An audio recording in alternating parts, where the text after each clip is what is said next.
자, 그렇다면 파이너가 제시한 실존적 해방이 무엇인지 한번 구체적으로 살펴보도록 하겠습니다. 파이너는 이렇게 이야기를 합니다. 인간의 실존적 해방은 인간과 세계의 참된 모습을 종합적으로 이해하려는 노력의 일환으로 자신의 생활이나 교육 경험을 되돌아보는 자기 비판적 성찰의 과정을 통하여 자기 자신의 진정한 내적 의식의 세계를 알게 되고, 이게 바로 실존적 해방이죠. 알게 되고 나아가 자기를 구속하는 여러 사회 문화적 제약들이 무엇인지 깨달음으로써 그러한 것들로부터 벗어나게 되는 것을 바로 실존적 해방이라고 그런다. 그러니까 우리가 교육과정을 통해서 배워나가는 과정 안에서 내가 얼마만큼 성장했는지 나의 스스로 아는 것, 이것도 실존적 해방이고, 그다음 뿐만 아니라 나를 구속하고 있던 사회적 문화적 제약들이 무엇인지 아는 것, 그리고 거기서부터 벗어날 수 있는 것, 그러한 것들을 추구하는 게 바로 실존적 해방이다 라고 우리가 정리해 볼 수 있습니다. 그러면 도대체 파이너가 봤을 때 학교 교육이 어떻게 우리 인간을 사회적 문화적으로 제약하고 있는지, 은연중에 그런 부분이 존재하고 있는지, 그래서 그런 부분들로부터 왜 벗어나야 된다고 했는지에 대해서 세 가지 문제점을 바탕으로 한번 저와 살펴보도록 하겠습니다.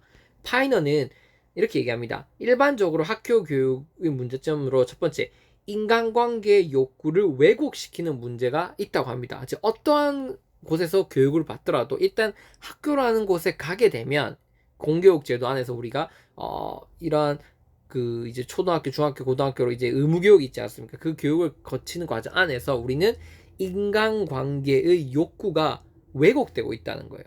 왜? 아동이 갖는 자연스러운 인간관계 욕구는 학교 생활에서 무참히 억압되어 있다고 봤습니다. 여기서 해방돼야 된다고 보는 거예요. 근데 왜 억압이 되고 있냐? 교사와 학생 간의 인간관계는 수직적이고 제한적이다. 또 아동 간의 관계에서는 주로 협동보다는 경쟁이 강조된다. 우리도 시험에 성적을 잘 받아야 되잖아요. 상대평가를 대부분 하죠. 어쩔 수 없이. 그러면 협동보다는 경쟁이 강조될 수밖에 없습니다. 교육 활동 속에서는 애정보다는 훈육이나 벌이 더 좋은 교육 방식으로 여겨지기도 합니다. 즉 인간관계를 대할 때는 우리 어떤 측면으로 수직적이게 대하게 하고 경쟁을 강조시키고 훈육이나 벌을 아이들에게 제공하도록 하는 거죠. 그러니까 아이들의 이러한 인간관계 속에서 계속 생활을 하다 보니까 어떻게 됩니까? 수평적 관계는 수평적 관계를 접할 기회는 줄어들게 되고, 또 경쟁보다 협동을 하는 어떤 인간관계를 접할 기회는 줄어들게 되고, 그 다음에 마찬가지로 이 교육과정 속에서 애정을 느끼는 상황이 줄어들게 된다는 거예요. 이처럼 학교 교육 자체로서 어떤 사회적 문화적 제약, 첫 번째로 인간관계의 어떤 욕구가 왜곡되고 있다는 이런 문제가 있다. 그러면 이게 어떻게 왜곡되어 있는지 우리가 교육 과정을 통해서 어떻게 왜곡되고 있는지 쭉 내가 했던 경험을 기술해 보므로써 이런 왜곡들을 찾아보고 여기서 해방되기 위해서 노력을 해야 된다고 보는 거예요.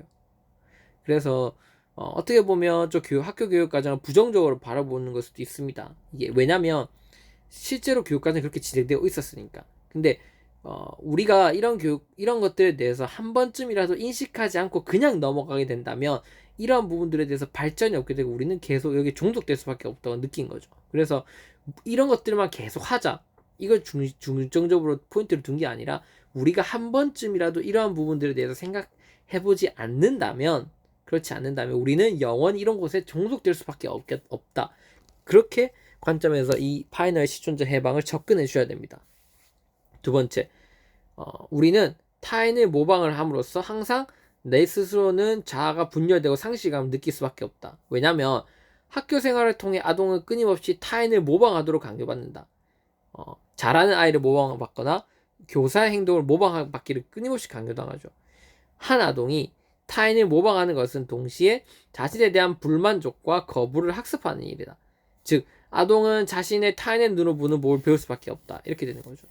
다 잘하는 게 아니기 때문에. 근데 우리는 잘하는 모범적인 행동을 저렇게 좀 해봐. 저러면 어떻겠니 해서 그것을 모방하도록 계속 강요받는 거죠. 마지막, 자율성이 위축된다. 아동이 학교에서 가장 먼저 배우게 되는 것은 스스로 아무것도 모른다고 생각하는 것이다.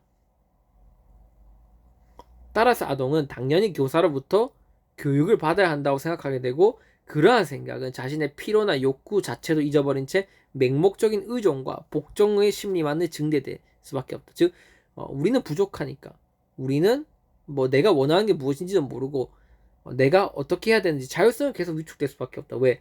우리는 부족하다는 걸 전제로 하고 모든 게 교육이 진행될 수밖에 없으니까. 틀린 말이 아닌 것 같습니다.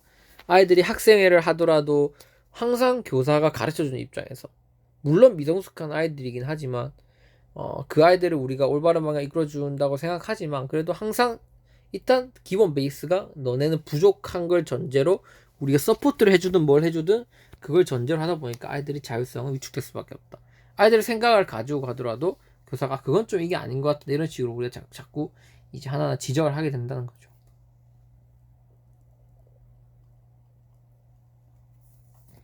그래서 학교 교육은 은연중에 이렇게 보는 것처럼 인간관계 욕구가 왜곡되고 타인의 모방을 통해서 자아는 분열되고 인간의 자율성은 위축되는 방향으로 진행될 수 있다는 거예요. 그래서 이런 부분들이 어떻게 진행되고 있는지 한 번쯤 우리가 눈여겨봐야 된다. 이렇게 설명을 드릴 수 있습니다.